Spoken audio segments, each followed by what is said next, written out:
What's going on, Pokemon Go trainers? Welcome to episode 98 of Lured Up, the podcast where we take Pokemon Go way more seriously than we do ourselves.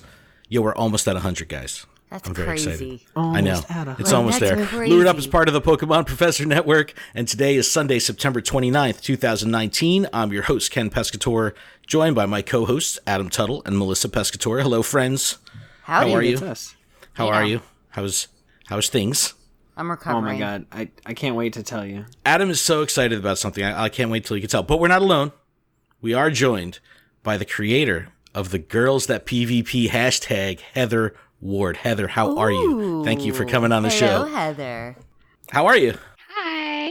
Hi. I'm psyched, and I'm good. Really good. I've learned really quickly how powerful like a focused hashtag could be, because like when I posted about you coming on the show and used the hashtag, it was like people came out in droves and started retweeting and commenting. I was like, holy shit, it works. Like, it was amazing.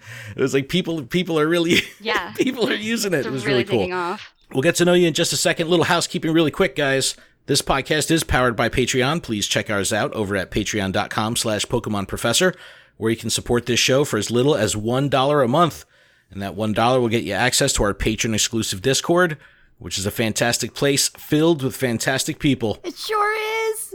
And if Patreon isn't your thing, there's a few other ways you can help us out. If you're listening on YouTube, you can subscribe to the channel, turn on notifications. And if you're listening via a podcast service like Apple Podcasts, you can take a moment to leave us a review. We would appreciate it. All right, on today's show, we're going to get to know Heather, talk some PvP. PvP is getting a pretty significant update to the combat system and move pool. We'll kind of dig into what's going on. We're going to recap the World Tourism Day event. This will be ending just as you hear this podcast, so we'll just kind of recap that really quick. And then did Pokemon Go's official Twitter account tease Rotom? I hope so. I think Rotom would be very welcomed and is due in Pokemon Go. And we're going to discuss what the heck is going on with the spawns. I don't know, how everyone has been living with the spawn point update. I was affected graciously. See, like some people, it's great. Some people, like me, not so much. And then we're going to finally wrap up with a Dragonite raid guide and battle party. Whoop, whoop. All right, Heather, how are you? Introduce yourself. Why don't you I'm good. Tell us a little bit about yourself, where you're from, what team you're on, what's your favorite Pokemon, all that good stuff. My gamer name is Cochino Mum. My actual name is Heather. I'm from Florida. And my team is Mystic, obviously, because it's the best.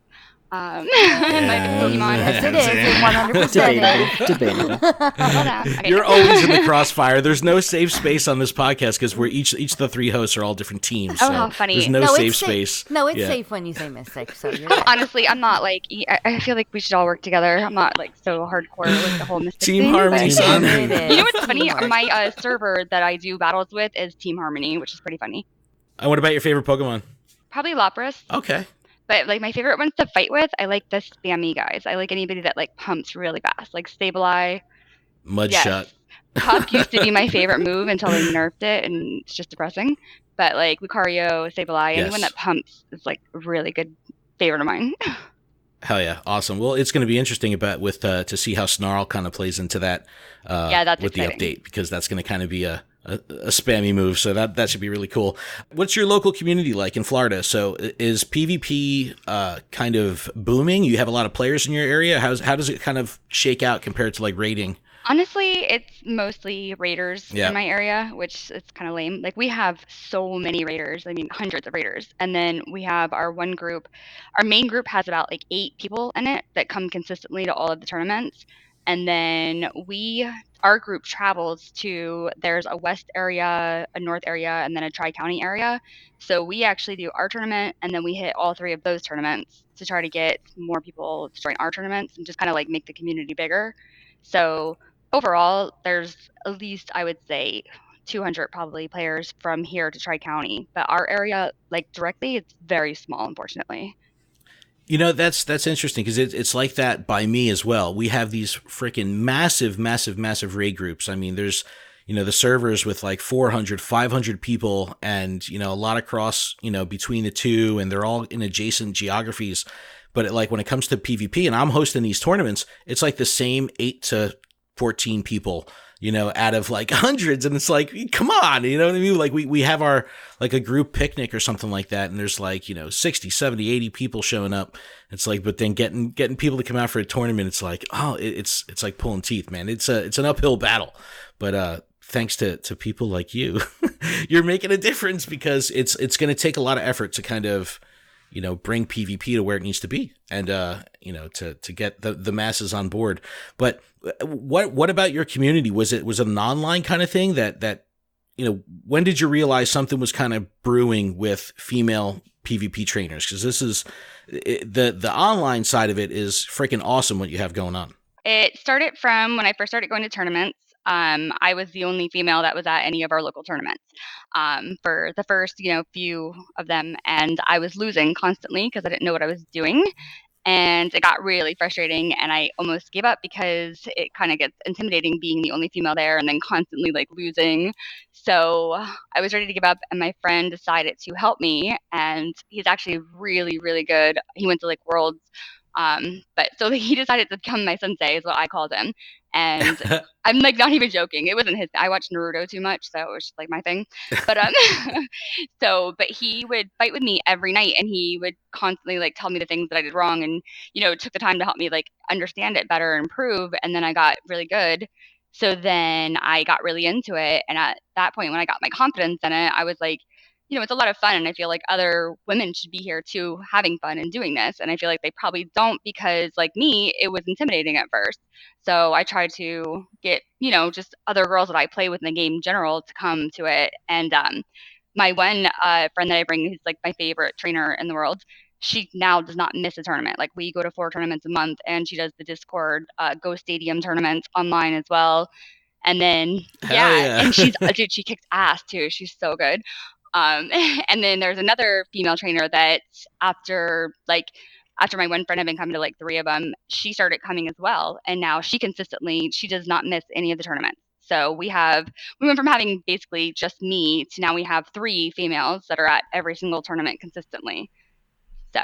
Oh, that's excellent. That could be like 20% of the entrance, right? Like, yeah, I mean, we only have like 8 awesome. people in the group, so I mean, I guess it's like 11 now, but still, those are big numbers in a little group, Yeah, no, that's really cool. And what kind of turned it into the hashtag? Because I remember before there was the hashtag, I remember you guys, like, everyone was posting and sharing, like you were trying to figure out like what you should kind of brand it as, and that looked like a fun process. Yeah, well, that came from when I started posting on Twitter. That's where like the battle community is at. I've always been on Instagram, but I have a really big following there, but they don't really care about PvP so much. So anytime I post any kind of PvP stuff, they didn't ever have any like feedback with it.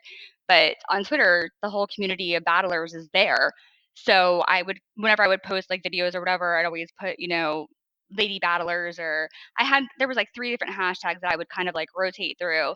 And I did notice that like other females that played and that battled, I started seeing them with these hashtags, and I was like, wow, there's a lot more lady battlers out there than I realized. And I'm like, I wanted to try to find a way to kind of, connect a lot of them and bring them out and let us like, you know what I mean? Because so they know there's other female trainers, and then also other female players see this. It's something they want to be a part of, and they, you know what I mean, might be more interested in getting involved in it. So I decided to come up with a post to let them choose what they want to be called. So we did the vote, and it got really big, and it got retweeted like a bunch of times and everything. And I actually liked Lady Battlers better, I'm not going to lie, but Girls That PvP, that was my favorite. And I was like, I should have put that one on there, but no. The Girls That PvP. You're truly powered by the community. 100%. Listen, I'm awesome. giving the people what they want. Selfless. Okay? That's what they voted for. And crowd pleaser. No, and that's really cool, because I saw that whole process kind of unfolding, and like it was great, because it was a huge trigger for conversation online, and there was just so many people talking about it at the time. It was really cool, and it was good seeing like a bunch of the YouTubers getting behind it too, because it's what I really dig about the online presence of PvP and the battler community is how incredibly grassroots it is. And everyone seems to know that, like the Pokemon Go community at large is this big, huge, freaking massive thing. But the PvP community is a very, very small subset. So people are so self-aware and it's like it's just so self-fulfilling. It's like everyone's sharing everything, everyone's involved with everything. It's the coolest thing. It's a very it's like It was really awesome. Yeah, it was really awesome to it's see. very exciting, definitely. And it really took off, like you said, with the YouTuber support and stuff. Like the positive response that it got is overwhelming. Like it's great. And honestly, I'm not gonna lie. I'm surprised by how much positive support it got. How everybody is like on board with it. Everybody was helping. Everybody wants to make this a bigger thing and just grow the community in general, which I was really happy to see because online you don't always get a positive response with things. So this was something that. Nope. That's the truth. Well, yeah, you sometimes you set yourself up. It's like, hey, I have this cool idea, and everyone's like, boo this man. Yeah, they're like, shut it down. They'll let you have it. But what's your actual play style? So we have the online thing, and I think that's freaking amazing. Like that is a whole thing in its own.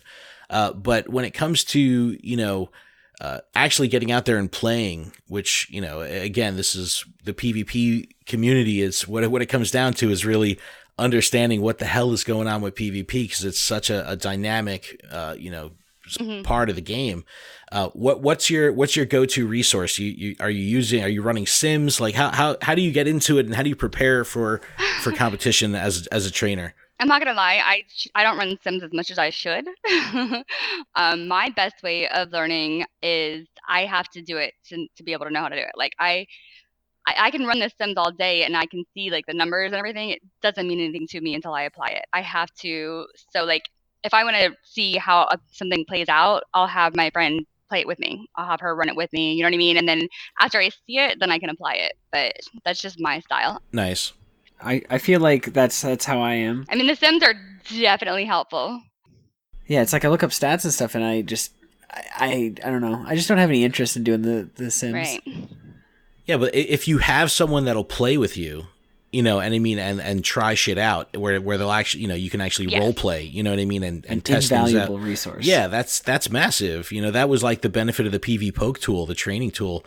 Was awesome because you can kind of set that up if you were, if you didn't have someone the simulators, you can to actually run do like the live fire like with a simulated battle if you can't find somebody to battle with you.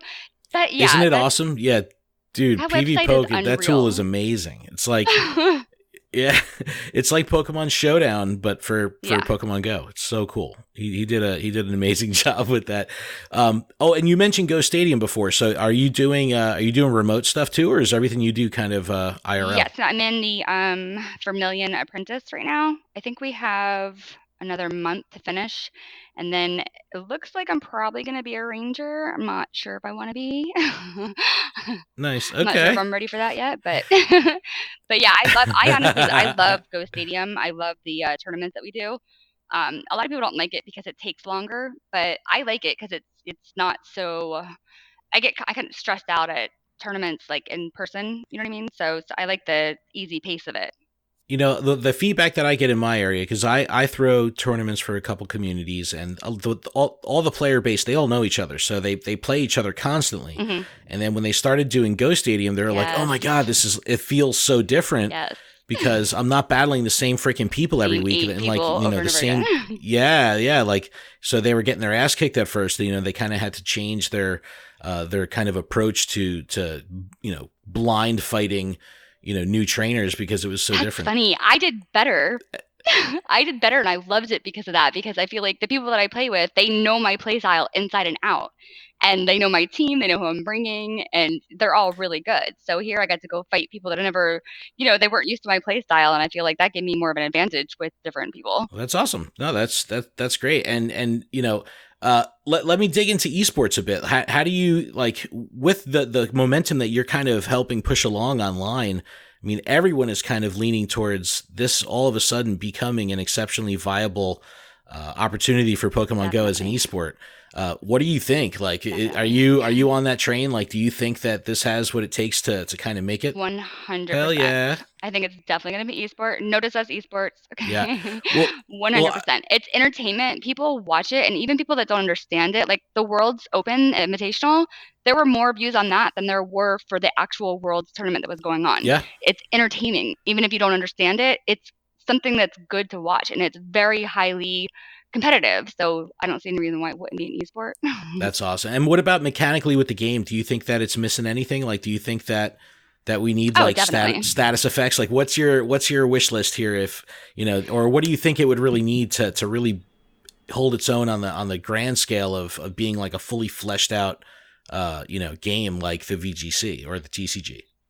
I mean, there's definitely things that need to be fixed first. My biggest pet peeve or issue I have with it, I hate CMP. I think that when you get CMP, I think it should be, how you have to do like a mini game now for your charge move? Right. So I think that when you get CMP, a charge or like a mini game pops up like that, and you have to follow the pattern, and you both get the same one, and whoever does it better, like gets more bubbles more accurately, wins the charge move priority. Yeah, so I was gonna say CMP. I like that idea. Yeah, CMP is charge move priority. So that way, if you don't get it, it's because you messed up, not because you got unlucky.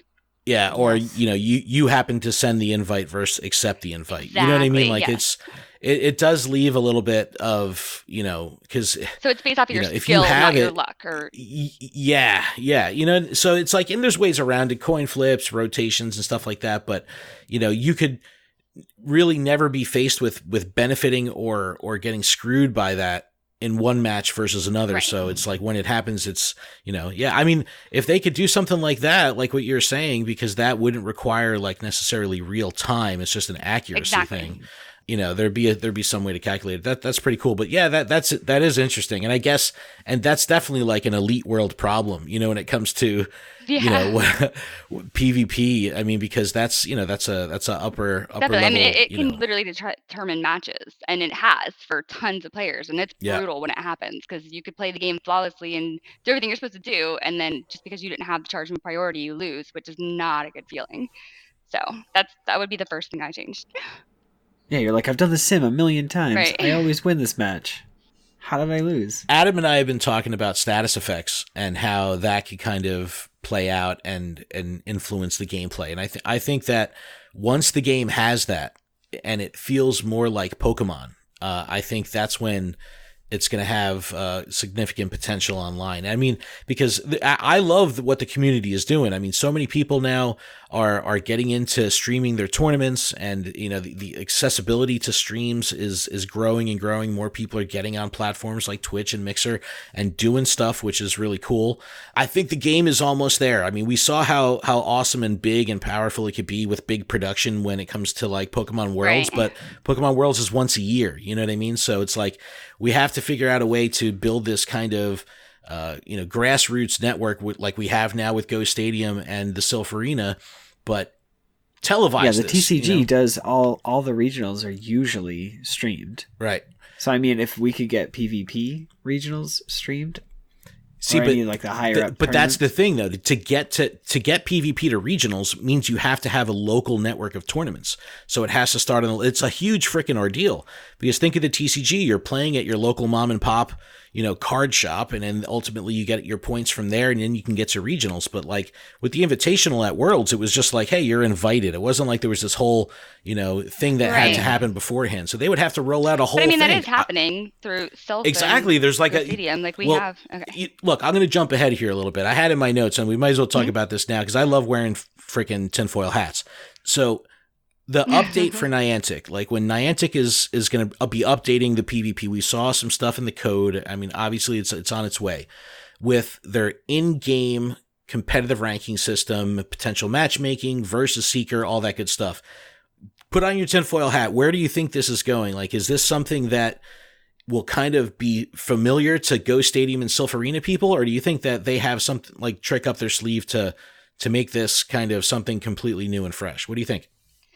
I mean, I don't know for sure, but I don't inappropriately speculate. It's perfectly fine. It's like I don't like to get my hopes up with them at all. I keep my expectations pretty very low expectations so that they're not shattered. You know what I mean? So I hope it is everything that we want. I really do, but I'm not expecting everything. I feel like what it would have to be is, obviously there's not going to be cups where you have a certain like people that you can use or whatever, which I feel like a huge part of the competitive aspect is you show teams, you show 6, and you can only use those 6, so you have to come up with a strategy to beat their team with 6. And I feel like matchmaking randomly online, it's most likely going to be open anybody in that league. And I feel like it's just not quite as competitive as having a team and having to work in those like restrictions. So yeah. Oh, okay. I see what you're saying. Like it's because it's just like a generalized matchmaking. Maybe you'll have like headers where you can kind of, it is segmented because like cool. the way that the Pokemon Global, the Global Link used to work is they would run monthly tournaments for the VGC. And they would do them with crazy conditions. You have to use pink Pokemon. You have to use this generation. I like those battles. Exceptional amounts of like ban that's lists how and they all could that. keep it fresh. That's what I mean. So if they were to, and the Global Link is going away, like Pokemon Home, that will be the new way to have competitive video game playing. Like when they do their tournaments and events and challenges and stuff, it'll be through Pokemon Home. So maybe this is time where this integration will have something to do with Pokemon Home. And it will allow you to compete with other people, almost like on a Global Link style tournament where there is all these crazy conditions and these metas can be developed. That way, it's a focused thing. I have no freaking idea, but that would be awesome. And it's been proven to work because that's a Pokemon Company thing. So and Niantic does listen after hell yeah, the issue with when they changed the switch mechanic. And everybody lost their minds because it broke the game. We were just talking about, we had Zionic on last week, and he had brought that up. He was just like, he goes, that was like a game changer because they actually listened. And the boot, they explained exactly what they did, why they did it, what went wrong, and how they're handling it. It was like, whoa, this is like next level, communication. It was, but it also awesome. shows us that they do care about, and they see us out here, and they see that this is something that's really taking off. So hopefully they do get it right, and if they don't, hopefully they do come to the community and kind of listen to the feedback, and it gets to where it needs to be, because that could definitely be something that's amazing. Yeah, no, I think that I'm very, very optimistic. I've kind of shifted from cautious optimism to regular optimism on this because they're listening now. Like we know that their ears to the ground. We know that they're exceptionally responsive to the temperature on Twitter and Reddit. They're very responsive. So it's I'm excited for it because I just don't know. Like Melissa was saying, like how do you charge this Versus Seeker thing? We were talking about it last week too. Melissa wasn't on the show, but like if it's just a matter of walking, where you have to like walk distance with your buddy, and that charges the Versus Seeker. I just hope that the shop isn't. You hope it's not a paywall connected to PvP. Yeah, you know what I mean. Like I'm hoping the passes aren't like raid passes. You exercise in order to get more battles. Yeah, that's going to be a huge... Exactly. I don't want that. As I was saying, like you buy charges for your Versus Seeker, and you have to like keep inserting like passes into the Versus Seeker. Like I don't know how they're going to do it. But they need to tie this into like a way to get to Worlds through their system. Yeah, so I think that's I'm excited for that aspect. Well, that's how the Global Link works. I haven't gone to any like major tournaments, but I feel like once this happens, it'll open that door because like this is the path to Worlds through Pokemon Go. Sure, and that's how they did it with the VGC. Whenever they did these Global Links things, you would earn championship points through. Yeah, and think about it. So they just showed it, one time at this Worlds. And the amount of feedback and the amount of, people watching, and then the series dropped. Yeah, but after it went back to the card game. Yeah, exactly. That's what I was like so people want to see this. Like this was exciting. Yeah, but how do they implement this on the ground? I think they should get involved with Sylph and with. How do you implement it on the ground? Like you're gonna say like all the card shops? I'm telling you, they need to like seriously. Holla, that dude! I was saying the same shit. I was just like, yo, they need to. Because they're doing it right. Like they have no support from Pokemon or Niantic whatsoever, but they're organizing these huge tournaments, and it's like across the entire world, and there's so many people involved in it, and they're doing all of this. So it's like they've been handling it themselves for all this time now, and they've done so much for the community and built it up to what it is and gotten us all so fired up about it. Like, why wouldn't you want to bring them in? And think about what would happen if Niantic dropped this bomb of this is how things are working now. This is how your road to worlds, and it just abolishes everything that the Sylph and the no, it'll never do that. Yeah, It's because it's like it's going to be so. So different. then their only option really is to pair up with these. Right, but that's their worlds. guys We still have in- our worlds. Like, I mean, like Pokemon had nothing to do with Chicago Exactly. worlds. Like, that's still gonna happen, and that's like as far as the battler community goes, that's worlds. That's you know what I mean. That's what matters. So that's never gonna go away. I don't think.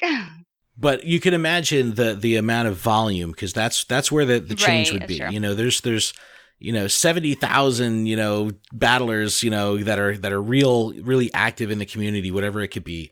But you got to remember, with the amount of millions and millions and millions of players monthly in this game, that they want to attract Right. those people, not just the people that are Obviously. watching freaking King's videos. You know what I mean? It's like a Right. much bigger pool, but it's so intriguing to me. I mean, obviously those people are also. Yeah, dope, yeah, so- exactly. But it's look, I said it to Zionic last week. I'm very confident that PvP is on the cusp of something really big, and the breaking point is coming where I just think that it's going to really open up, and the accessibility will increase with whatever happens with this matchmaking, because more and more people that have never done any PvP at all, besides team leader battles, you know what I mean, or go rocket stop, you know what I mean, like not real PvP, Right. you know what I mean, like those are the people that we need to try this. I Those mean, rocket stops got people interested in though. because mechanically it's the same. They were like, they just seeing the interface, seeing the other trainer throw the Pokeball was like, oh, this is cool. It feels like a Yeah. video game. You know what I mean? Like it had It's that. so much that more thing. fun than just doing a raid and just tapping. There's you actually have to pay attention and attack and. No, I'm really excited for everything that you're doing. I think that what is the support of the community at large, and especially on Twitter, is freaking phenomenal. And I wish you the best of luck with everything that's going on, because I think that if this does become an esport where people are starting to like wear team colors and creating these online teams that will be represented on streaming communities and things like that, like it's the possibilities are endless. And I could definitely see like a girls that PvP esports team, going around and ruining a bunch of dudes' days. Definitely. I would Like, love that. shutting them down. I would love that. Definitely. And it's like, Melissa she'll be your hype man. She'll just Oh, stand in the back and 100%. talk shit. DM me. Let's get this started. Let's do it. She'll be like, I'll I be your ain't number playing, one but I'll fucking talk some fan shit. all day. I know her. Listen, we had that laundry conversation. We're tight. Yeah. No, but Heather, thank you so much for coming on. I'm really excited to see where this goes. I'm very, very confident for you that this is going to continue to gain momentum. And if you're a female player out there, fucking represent. Use the hashtag. Definitely. Get organized, because just doing research for the show using the hashtag, it was awesome. It was like a bottomless pit. The scroll never ended of people posting. And it's just cool because you're seeing a direct, vertical slice of the PvP community, and you're like, holy shit, this is like something that's going on, and these people are getting motivated and they're getting organized, and it's just cool to see, because I get I get cheesy about that stuff when I see that positivity and that kind of motivation within the community. It's like, yes, Hell yeah. rah rah rah, it's like.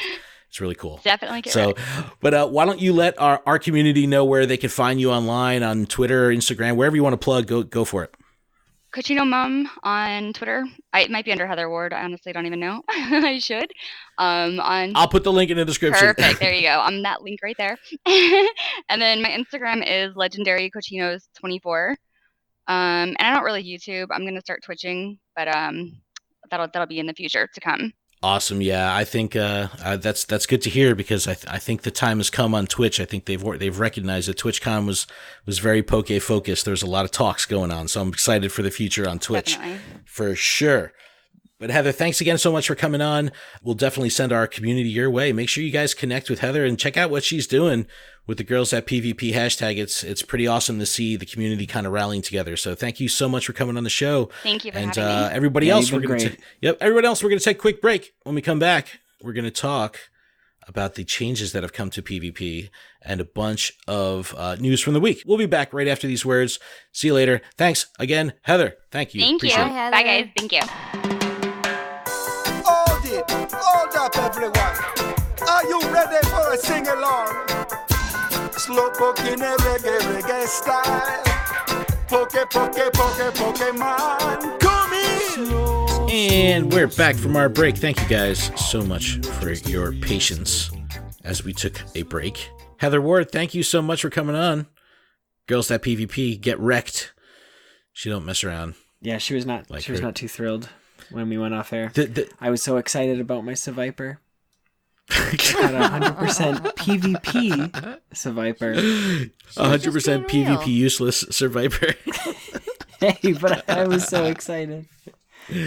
That's so funny. That's so funny. All right, before we get into the show, I do want to give a shout out to our show supporter tier patrons: Brittany J, Matt M Pitts, Terry David, Chris Sidney, Baconell, The Noise, Harry, Pokenev, Bob, Purple Pancakes, Dem Gears Be Banging, Lady Goobly Meat, Super Nerd, Fox, Go Ranger, Matt, The Phoenix, Baker Boy, Jolt Switch, Alex, The Illustrious Overseer, Jason, Go Live, Andrew, Matt from Kentucky, Paul, and Justin. Thank you guys so incredibly much for your support. A huge shout out to our executive producer, Paul Bhatt, and bonus points to PJ, Nicholas, Lynchbot, and Jeffrey for joining this week at the Discord tier. Thanks, guys. Thank you guys so glad to incredibly have you. much. We really I'm appreciate on it. board. Yeah, it's great. The Friday night fights are still popping off in our Discord.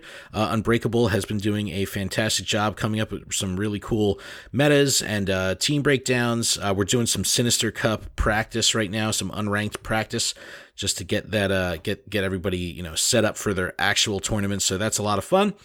If you want to get involved with that, join the Discord tier and you can get involved with our PvP remote tournaments. It's a lot of fun. Friday night fights.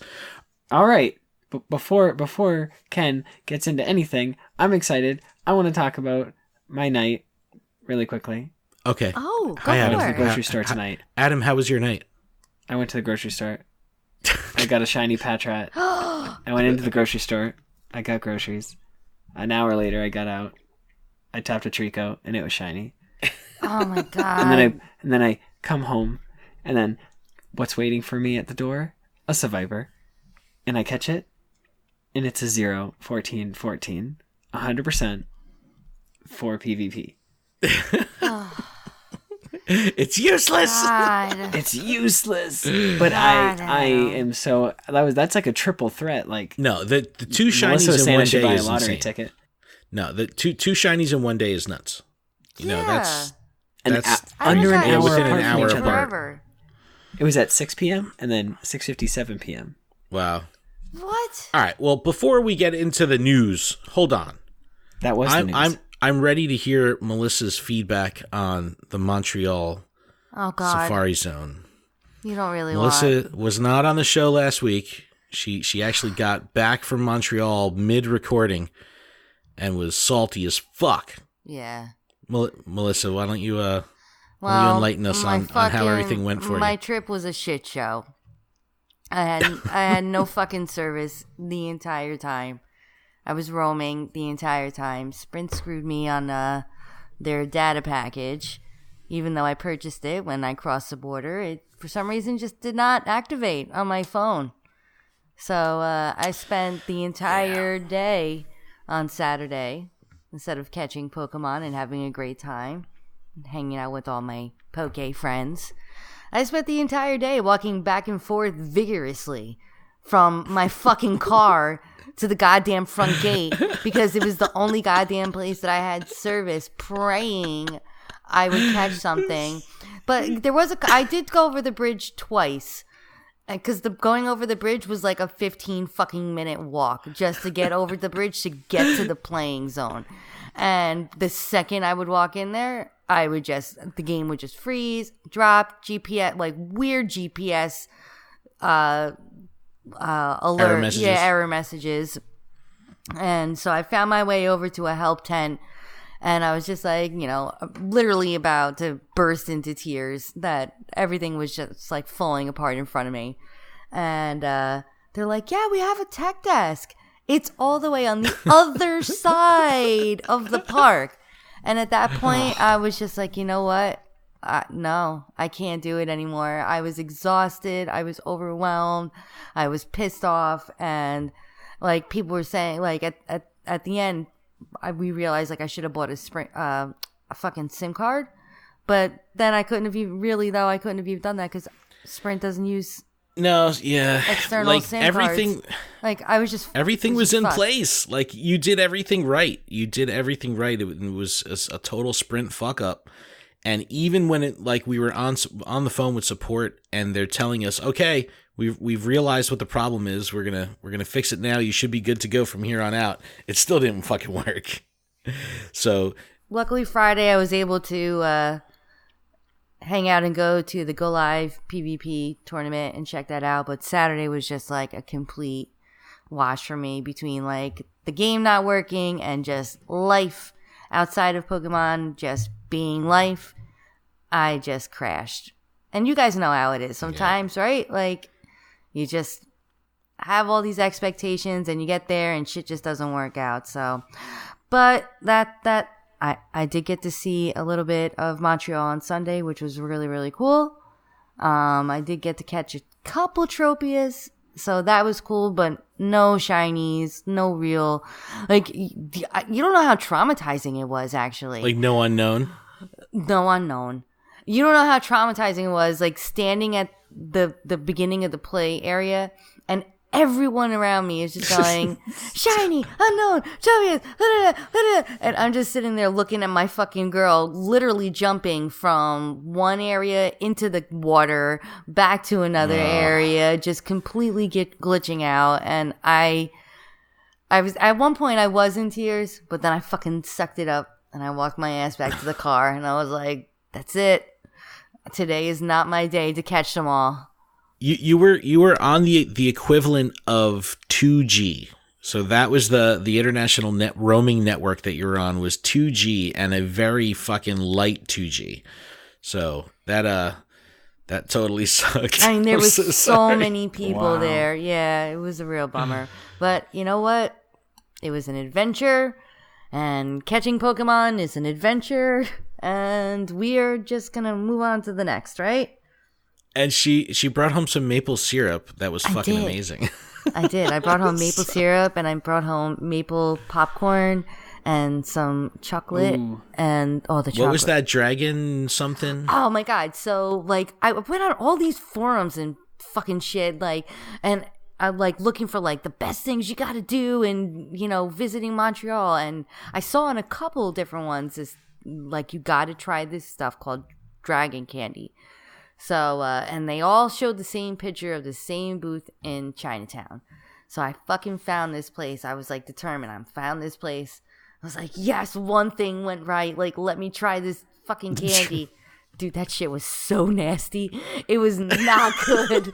It was not good. You know how like foodie people are like, oh, look at this cool, unique thing, blah, blah, blah. And then they always like it. Why is it that no foodie people ever show fucking food that they hate? Because they got to get the clicks. I know, but still, what did you get the clicks if you're honest and like, yo, they're like, find out if I like the candy today. Well, she brought the dragon candy home and I tried it and it was not good.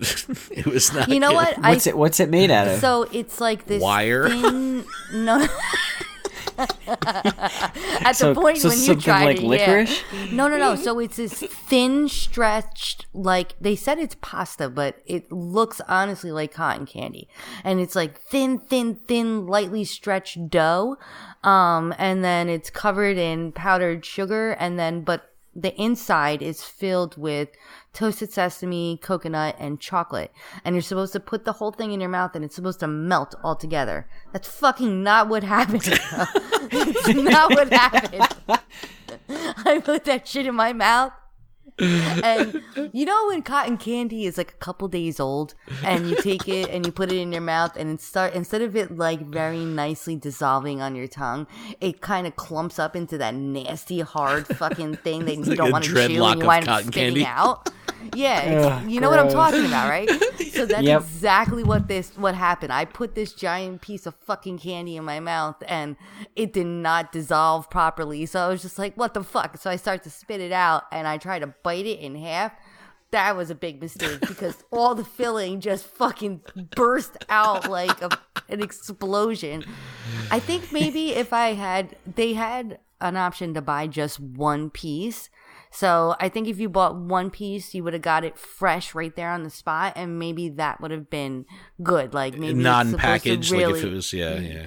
Correct. So I'm gonna say first experience bullshit. But if I ever go back, which I do, willing like to try it go a back, second time. I'll try anything. You need to I prove may yourself, try it a Canada. second time because I felt like it had potential, but it just didn't pan out the way I wanted it to. I'm sorry, your Montreal experience was shite. We're gonna figure out a way to get you somewhere for take 2, and maybe it'll go. It was a little good to bit see better. Andrew from Go Live though, and his tournament went really nice, so that was nice. How was he doing? He was doing very well. His tournament went well. The venue was really cool. Yeah, Esports Central. The place looked really, really fucking cool. All right, so let's get into the news real quick. I want to run through this. I don't want to spend too much time on it because it's exceptionally technical. We did talk a lot of PvP, but this is a pretty significant combat system update. They put out on PokemonGoLive.com a kind of this community note updating the things that have happened in the PvP mechanical realm, and this is what's going down. The timing for damage dealt and energy charged has been improved. And this is the note they put. We understand this issue provided a possible knowledge gap that players could learn to work around, giving them an edge in battle. We chose to adjust this since we think it is fundamentally unintuitive that damage and energy charges ran one move late. Unlike with quickly switching before a predicted charge attack, we don't think the particularities of our refresh rate make for interesting gameplay decisions. So they're pretty much calling out undertapping and letting you know, like, if you realized and knew how to take advantage of undertapping, it gave you a specific and significant edge against your opponent, especially in the late game. And if you didn't know that, it's really, it really gives an edge to the people that know it. So they're removing that. Pretty much what undertapping would do is when you're tapping like fervorously, you're preloading your next fast attack by, so even if you tap twice really quickly and your second tap happens within the animation of the first tap, you still have another move that's preloaded. Even if your hand's off your device, that second move is still going to register, but you have to wait for it. So when you undertap, you can kind of absorb damage and then fire off an attack immediately after you're absorbing that damage, and it doesn't kind of overlap. It's a very advanced technique. So that's going away. That's gone. So that's pretty significant. I think it will pretty much balance things out a little bit for people that aren't really in the know with understanding those advanced mechanics. I'm all for that. Also, a Pokemon's health bar will briefly pulse when it receives damage. That's a nice little quality of life. Not going to spend time on this too much, but there has been some updates to the move pool and the way moves work. Bubble Beam can now decrease your opponent's attack stat. Power Up Punch damage was nerfed. Psychic is now a freaking great move. It deals more damage with a chance to lower your opponent's defense stat. It outperforms Future Sight, so all your Psychic Pokemon that were running Future Sight, you can now run Psychic. What we were talking about with Heather, Snarl now builds energy much faster. It's going to be like a Mudshot style spam fast move, so that'll be pretty cool. I'm excited for that. Yeah, because that's going to give a lot more, viability to Pokemon, dark Pokemon, and things like that. Speaking of viability, let's talk about Arcanine. Why? Because he's going to be able to get Thunderfang. Oh, Thunderfang. Well, Thunderfang, Ice Fang added to the game. We talked about that in the APK mine last week. Fire Fang damage is increased. There's a list. I'll put a link in the description that shows a list of all the Pokemon that can learn these new moves. And there's a full list here. Alolan Raichu can learn Thunder Shock. That's fantastic. Great for coverage. And finally, you can spam away. Mantine can now learn Bubble Beam. That could be a contender. But check the link for the complete list. There's a lot going on. But it's cool that PvP is... They're starting to really iterate and develop it again. Something is coming. I'm very confident there. All right. I don't want to spend too much more time on PvP. All right, Adam, World Tourism Day. Did you see this update? I'm sure you're taking advantage of it with your fucking shinies and all that good stuff. But how's... No, well, I mean, I'm getting the shinies, but I'm getting the wrong ones. Well, Patrat is a cool shiny. But I honestly, I've clicked every single Patrat, and I'm like, I'm not letting a single one run. And I just kept catching and catching and catching. I'm like 200 something in. I'm like, all right, this clearly isn't working. Yeah, so but now see, I'm just... I click on everything anytime. It's just fucking RNG. I don't know. Oh my god. But this is going to be wrapping up as you hear this. Adam, did you wear the free T-shirt that you can get in the shop for your avatar? I didn't wear it. You did? I should. No, I should. You don't believe in Trainer Tips Nick's philosophy of putting on new shit and getting shinies? It doesn't matter for you? Well, do I have to buy it? No, that one's free. It's the United Nations... what is it? It's the United Nations World Tourism Organization. So that's the T-shirt you can get. This was the partnership with Niantic for this whole event. But what they did was they put regionals in 5Ks, but in their normal regions. So it was kind of weird, a little anticlimactic. The big one here, though, Mime Jr., released in Europe, including the shiny form in 5K eggs. So we were always wondering how they're going to handle the Mime Jr. because it would fuck with the region lock, but they're keeping it region locked along with Mr. Mime. So no big deal. I like that. The shiny rivals, Zangoose and Seviper, released in their respective regions. Now shinies are available. They're very cool looking shinies. I like them a lot.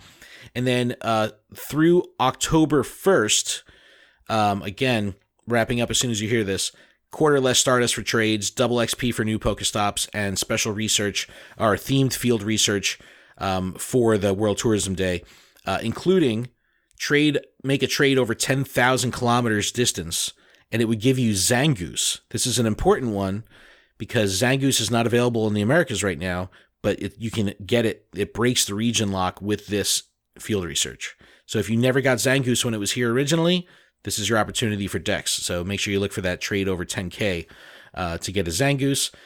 Coming from the official Niantic press release, I thought this was really cool. It said the United Nations is reaching out to technology and communication partners beyond tourism to identify new ways of promoting destinations and reaching new audiences. This refers specifically to the digital native generation, that is, those that have grown up in a digital world where they have easy access to an overwhelming amount of information. So this is pretty cool.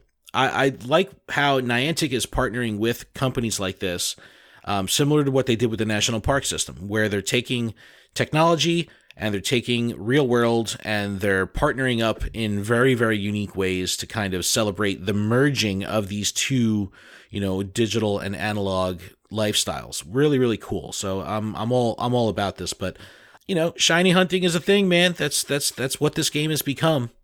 Is just fucking shiny hunting. Like that's right, because it's fun. But that drives a lot of trainers to play. Like that's the thing, people hunting down nests again and stuff like that. It's cool. I've had shite shiny luck as of late. I haven't heard shit about a fucking nest in forever. Well, because the usage of the Sylph Nest Atlas has, gone off a cliff and no one reports shite anymore.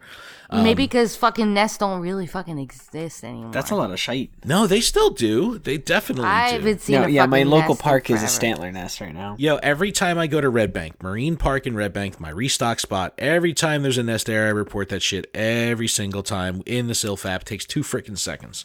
So it's like, there's things you could do. You just got to do it in the app. You got to get involved. But no, I was watching Trainer Tips today. He went to an electric nest. That's like if you're shiny hunting, that's the way to do it, is to hit a nest. They caught 50 electric. That's awesome for odds. Yeah, World Tourism Day wrapped up as you hear this. All right, Adam, talk to me about this Rotom tease. Have you heard this? Did you see the tweet? Professor Willow? Yes. He's reported that he has uncovered a suspicious folder hidden in his computer. It looks to be corrupted. We'll keep you updated, trainers. It could be nothing. But you never know. Campy as hell. You know what I mean? Super cheesy. But Melissa knows Rotom because Rotom had Rotom Dex in Sun and Moon. Yes. So I definitely dig the character and personality of Rotom, but this is something that again, speculation, a lot of teasing here, but I had put on Twitter as soon as I saw that, I was like, yo, give me that Rotom. And it's like, I thought I would be very singular in thinking that. And apparently everyone thought, okay, this is potentially Rotom. Rotom's Gen 4, so it's not, it's not like it's a new release Pokemon as far as the current generation. But Rotom has its normal form, which is an electric ghost type, awesome typing. And then there's 5 additional alternate forms. Heat, Wash, Frost, Fan, and Mow. It's fucking bizarre. So in addition, the Dex doesn't count as the actual form, but heat form, it's a microwave, electric fire type. Wash form, a washing machine, electric That's water awesome. type. You heard me right. Frost is a refrigerator, which is an electric ice type. The fan is electric fan. It's electric flying type. And my favorite, mow. The lawnmower, electric grass type is That's freaking awesome. brilliant. So cool. The designs are really awesome. This could be an awesome EX raid boss. If they bring Rotom as an EX boss, because remember, EX boss doesn't necessarily have to be powerful. It's just cool. So if this comes as an EX boss... we learned that with Deoxys. Well, if they rotate through the Rotom forms like Deoxys... They'll have they have forms for days. Yeah, That's you a lot of can do time. that. We had Deoxys for a year. Like fucking for the rest of the year. I swear to God, I was just going to say that. Yep. And then with Sword and Shield, we know that Rotom is going to have a phone. And we've seen the new anime teaser images with Ash and a new player called Go, a new character whose name is Go. But they both are carrying the Rotom phone, so maybe they'll tie that in somehow to make it kind of like a Sword and Shield tie-in. Who knows? But and that could be how you get the Shield and Sword Rotom. that's what I mean. Like, there could be some tie-in there. But look, I Liz think is like, thanks for the idea, guys. No. I think this is a perfect opportunity to bring in Rotom decks.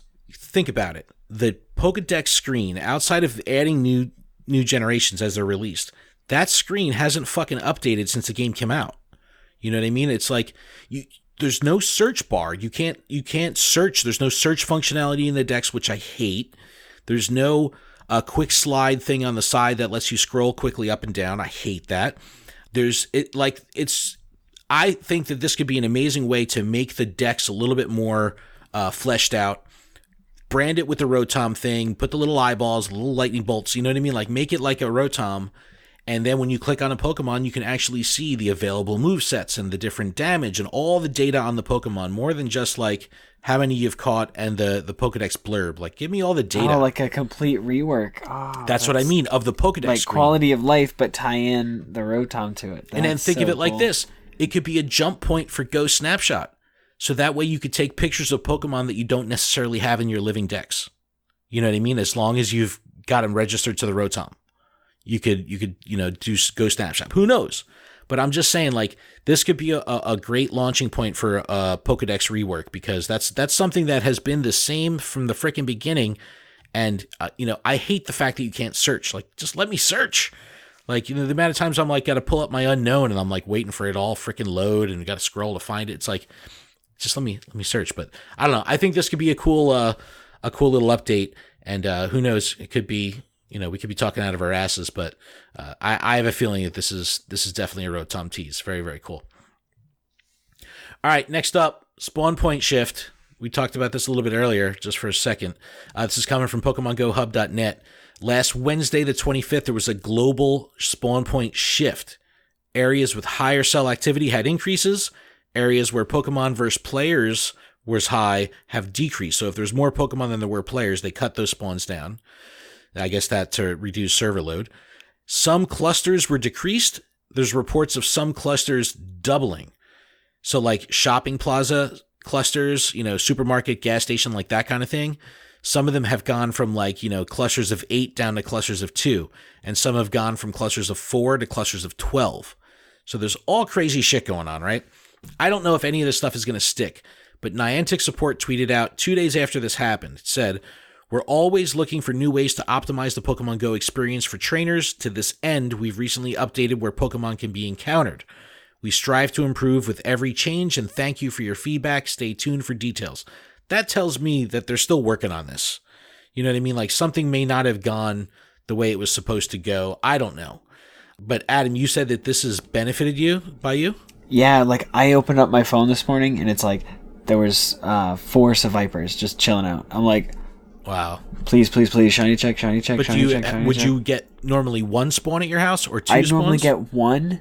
If I'm lucky, I'd get 2. Like if there was a weather boosted spawn, I'd have like 2. But this is like 4 to 5 and at any huge. given time. And then the space between like my character like in drifting back and forth, like it's like an additional one. Like I could get like a 6th one. It's kind of out of control. At the house it's made it so I can't just like put my phone down. We lost like 2 in front of our house, and then my toilet is exactly there. There's a spawn point exactly on our toilet, which is amazing. And because I was like, yo, this is where they're registering all the cell data here. It's from because you're on the toilet 24/7. That's terrible. Yeah, it's my happy place. But no, it's like because like I was literally sitting on the toilet, right, and it spawned literally at my feet. And it's happened like a couple times because we would normally get them like on the outskirts of our property, but reachable from anywhere on the footprint of the house. But now it's like it seems like I've lost some, but I haven't really been out there to experiment on clusters or anything like that. So I don't know how it's affected me overall, but the house has changed up a little bit. But I can't complain. But let us know. Email us info@luredup.com. Let us know if this has hurt you or benefited you, because this is definitely an item of contention right now online, and people are not so happy in a lot of places. Even rural areas I saw were hurt potentially. So again, I'm confident in Niantic. They're probably still cranking away at trying to make this balanced and right. But let us know how it's affected you in your area. I definitely am interested in hearing how it's going. Some miscellaneous news here before we get into our Dragonite battle party. Darkrai was marked as a transferable Pokemon in the back end. This is big because it means that Darkrai potentially will not be part of special research, because normally your special research Pokemon like Celebi or Mew, you can't trade because they're mythical. Because Darkrai is marked as transferable, potentially this will be a tier 5 raid boss and not special research.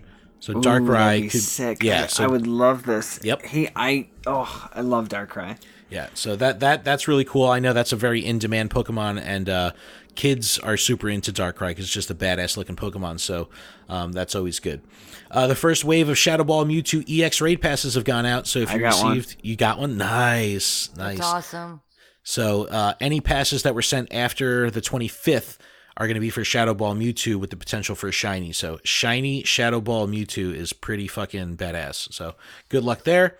Let's jump over to Go Ranger for an update. What's up, everybody? It is Go Ranger Matt, and this is the Go Ranger Check-In. All right, shiny altered form Giratina, which is one of the ugliest shinies ever invented. Are you kidding me? Is available, this thing looks sweet. Available through October 17th at 1 p.m. Pacific. It looks like flesh color, like actual flesh color. It's not bad looking.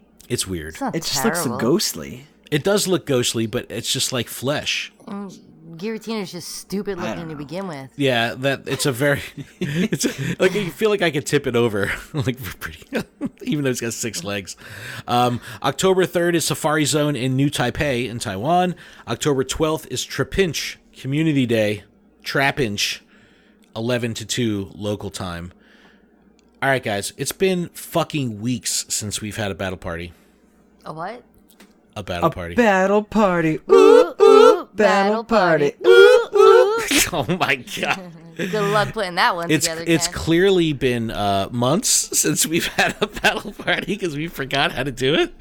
But we're going to talk about... you guys did. We're going to talk about Dragonite. I was on point. I don't know what the fuck you're talking about. I like Dragonite as a tier 4. I think this is...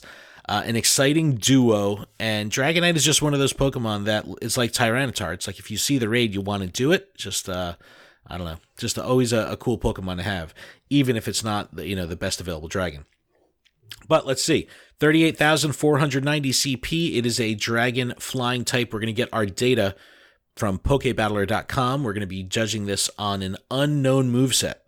The moves that Dragonite can learn: Fast Move, Steel Wing, and Dragon Tail. The charge moves are Hyper Beam, Hurricane, and Outrage. The Dragon Tail Outrage is the most challenging moveset. So, you might want to make some adjustments to this list if it has that Double Dragon set. It is a fun duo, like I said, 100% catch, 2167. It's boosted in windy weather, 2709. So again, those numbers 2167 or 2709. It's double weak to ice, which means just use your fucking ice Pokemon. It's weak to dragon, rock, and fairy. Really, it's a Mamoswine party. So again, based on PokeBattler, unknown moveset, Mamoswine with Powder Snow Avalanche, Glaceon with Frost Breath Avalanche, Weavile Ice Shard Avalanche, your Ice Beam Mewtwo, Jinx with Frostbest Avalanche, Articuno even. If you want to challenge yourself, there's kind of like this strong B squad, Piloswine, Porygon Z, Cloyster, Palkia, Rampardos, Whaleren even. So there's a lot of diversity here, but if I'm duoing this thing... What about my perfect Lapras? You can use Lapras, sure. How come Lapras isn't on the list? Well, because there's just other Pokemon that outperform Lapras. But well, again, I'm fucking bringing Lapras anyway. Well, that's what I'm saying. If you have a big posse with you, and it doesn't really matter, you're not worried about short manning it. You know what I mean? You can get creative. Hell yeah, bring the fucking Lapras. So But if I'm duoing this thing, I'm bringing 6 Mamoswine. And I have that because of the Rayquaza, raids. So if you were raiding Rayquaza, you probably have Mamoswine.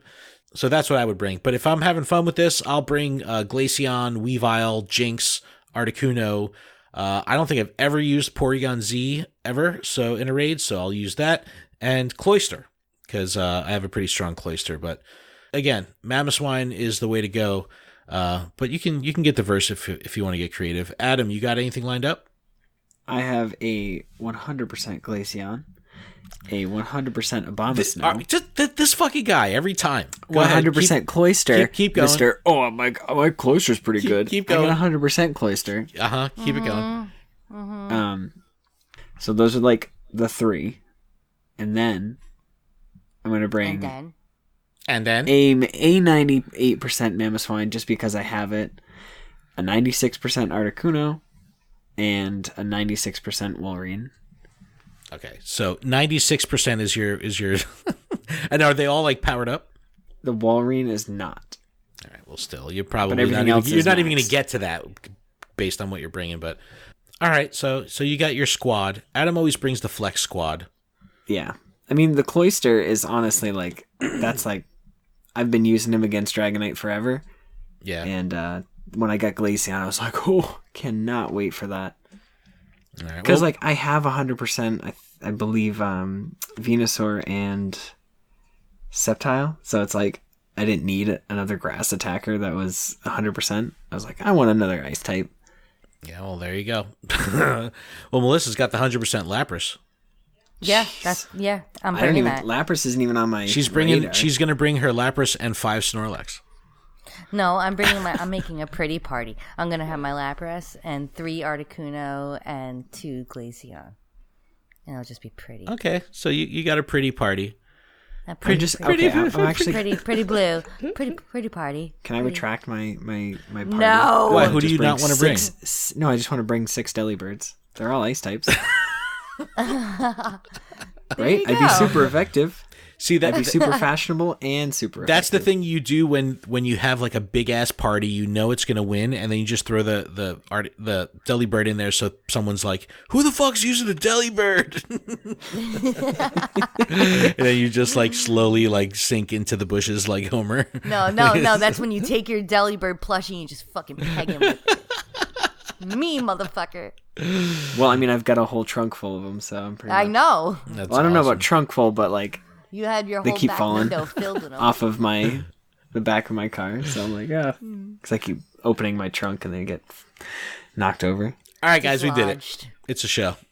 It's a wrap, We did it. That's the end of our show. That's the end of the show. Thank you guys so much for checking out the show. We really do appreciate it. Heather Ward, thank you again for coming on. Guys, make sure you connect with her and everything that her and her community are doing online. I think they're doing a lot of good for PvP. They have the backing of a bunch of YouTubers are involved, so it's kind of fun to watch transpire on social media. Super active. It's really great. You can email us, info@luredup.com. Our secret league pins are available. Link in the description. Please check that out. Pick one up and rep for the Lured Up podcast. You can leave us a voicemail, 732-835-8639. You can also send us texts and photos. Nudes, please. And PokemonProfessor.com is... God, Jesus. What the fuck? Check out PokemonProfessor.com for everything that's going on in the channel, LuredUp.com for everything that's going on in the show. Guys, you got anything else? Wait, yeah, I do. There's one of our, I don't know if he's in our Discord or not. His name is Aaron Carson. Does that sound familiar? Someone in our Discord? No. He's definitely one of our fans or something like that. He follows me on Instagram, and he was watching my live stream today and asked if you can give him a shout out. So Oh shit! I was just trying to see if you guys before I give him a shout out if we knew who he was. I see. The thing is, his Discord name might not be his real name, so I might not recognize him. So Aaron, either way, shout out, bruh. Good looking out. Also, can I shout out someone? Of course you can. Zach from our inventory control person who came. Pokemon brings people together, and it was like I start, he starts explaining the whole process for inventory because it's a different system than I'm used to, and just we started talking about Pokemon, and he was like, "Yo, I watch," as I was telling him, I was like, "Yeah, if you like, pack openings, Leonhard or whatever," and then he's like, "What? Yeah, I watch that guy." He's like, "I watch a lot of the old packs," so it was just this is what we do it for, you know. Pokemon that's really awesome. Just no matter what you do, Pokemon brings people together. It's a great platform, man. It's a great platform. It's for the children's. Brings people together. No, it's not. It's not just for the children. I saw a lot of adults people together in a way at Safari Zone, as opposed not a lot. I saw a lot of adults, just adults, not a lot of families, not a lot of kids.